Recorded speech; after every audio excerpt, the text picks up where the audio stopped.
News broke last night that Sheikh Yassim has withdrew from his bid to buy Manchester United.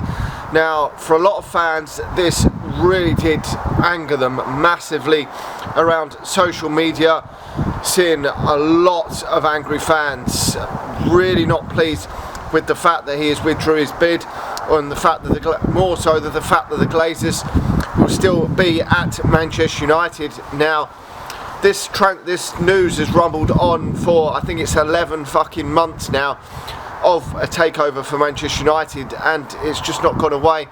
The rumours have just been there. There has not really been much concrete news regarding this situation for Manchester United. A lot of people are just making up a lot of bullshit regarding this, saying that Sheikh Yassim's won the bid and whatever not.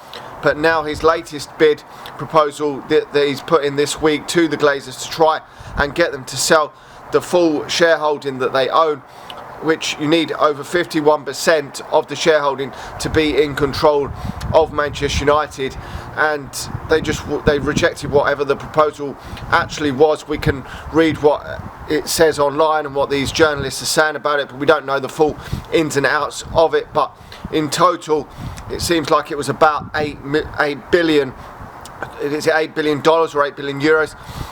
And that is a lot of money, but that wouldn't have all been going to the Glazers' pockets. Some of it had been going on the infrastructure around and the community around Manchester United, the stadium, playing staff, getting rid of the debt, all that. So it wouldn't have all been going into the Glazers' pockets, but it was still, I think, more than 2 times what Manchester United was currently worth, and they weren't willing to go anymore. It was getting beyond a joke, to be honest, the sort of prices that they were going to have to pay in order to get Manchester United. And when you're getting into the 8, 9, 10 billion mark, it really is such a lot of money. And I know people say, well, they should just give them an extra billion, but I mean, an extra billion fucking euros or dollars or pounds, that is a lot of fucking money to shed out. I mean, there's going to be a lot to spend. The playing squad is nowhere near good enough. The stadium, it needs at least 1-2 billion spent on it. It is a lot of money, and unfortunately they haven't been able to conclude a deal. But I think the reason why they're probably withdrawn is because they know they have no chance of winning, because it looks like Sir Jim Ratcliffe has won the race to get 25% of the shareholdings. That is what's being reported from the likes of Mike Keegan, from the Daily Mail, who's been on this story from the get-go. Of basically all the other journalists are basically coming out saying that he's going to get 25% of this and get sporting control. So I don't know exactly what amount he's going to get of control of this, but the sporting side of things is, I mean, the Glazers have just completely and utterly fucked up over the last 10 to 15 years. They don't know what they're doing. They put the wrong people in charge. Now, obviously, this is going to anger so many fans because it's keeping the Glazers in control at Manchester United still, and we need to see the ins and outs of this before we come to a conclusion as fans, because where does this go for Manchester United? Does this put a pathway, because it does say there's a pathway for Sir Jim Ratcliffe to eventually get full control of Manchester United, but how long is that going to be before he gets full control? Is he going to buy the rest of the shareholding in 1, 2, 3, 10 years? Do we know? I mean, we need to find this out, because a lot of fans just want these Glazers to fuck off now. It has been far too long, and that this is going to anger a lot of fans that Sir Jim Ratcliffe is keeping the Glazers in control at Old Trafford, and they're going to be here for longer. I mean, it's probably a step in the right direction for Manchester United, that 25% of the shareholding will no longer be owned by the Glazers. But is Jim Ratcliffe the man to get Manchester United back where they belong? I'm not sure. He has owned Nice for the last 4 years.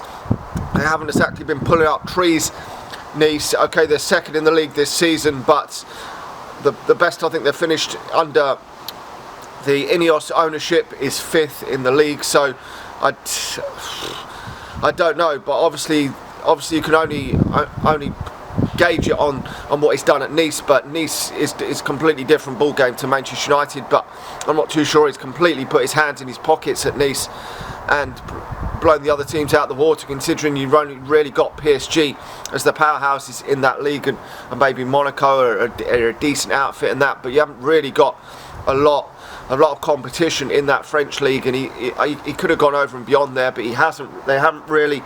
I'm not too sure what the case is with the fans. I think it's a bit mixed, whether some like Sir Jim being the owner there and some don't, but it is what it is. We will have to wait and see a bit more on this story this coming week to know exactly where this leaves Manchester United. Will the Glazers fuck off in 1, 2, 3 years? Because we do know that Avram and Joel do not want to really sell their shareholding, which was why they were putting the price on it of 8 billion, and Sheikh Yassim didn't want to pay 8 billion solely for the club, because then on top of that he'd have had to have paid another 1-2 billion on the stadium. Clearing the debt would have been another £500 million. Then you've got probably £500 million on playing squad, and all the training ground facilities have got to be upgraded. So you're looking at 11, probably 12 billion in total if Sheikh Jassim had got Manchester United, which is just too much money. Him personally wouldn't have been paying all that fucking money. It would have been Qatar anyway, but it is just getting ridiculous.